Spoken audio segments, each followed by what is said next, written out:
Hi everyone, welcome back to my channel. তো আজকে বানাবো হচ্ছে সর্ষে বাটা দিয়ে ইলিশ মাছের ঝাল। তো চলো দেখে নিই তার জন্য কী কী লাগছে। এখানে আছে ইলিশ মাছ। এবার ইলিশ মাছে আমি প্রথমে নুন হলুদ মাখিয়ে ভেজে নেবো মাছটা।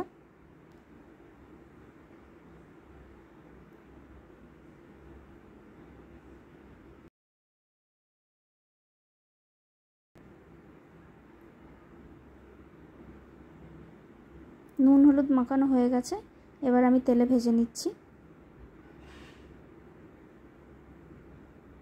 আর ইলিশ মাছটা ভাজা হয়ে গেলে তুলে রেখে দিতে হবে। দিয়ে তারপরে একটা বাটিতে সর্ষে, যেটা কেনা সর্ষে পাওয়া যায় পাউডার আছে, লঙ্কা গুঁড়ো আর হলুদ গুঁড়ো দিয়ে তাতে সামান্য জল দিয়ে ওটাকে রেখে দিতে হবে। দিয়ে এবার মাছগুলো ভাজা হয়ে গেলে সেই তেলেই আমরা ওই পেস্টটা দিয়ে দেবো।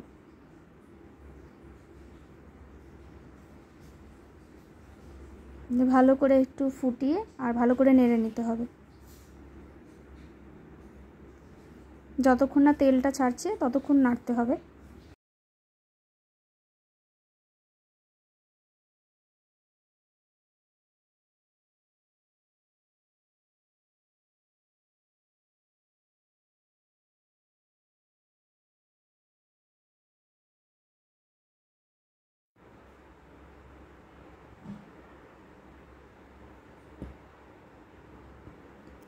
তো আমার এখানে গ্রেভিটাও, জলটাও অনেকটা মরে গেছে আর তেলটাও বেরিয়ে এসেছে, তার মানে ভালো করে কষানো হয়ে গেছে। এবার একে একে করে ভাজা মাছগুলো দিয়ে দেবো।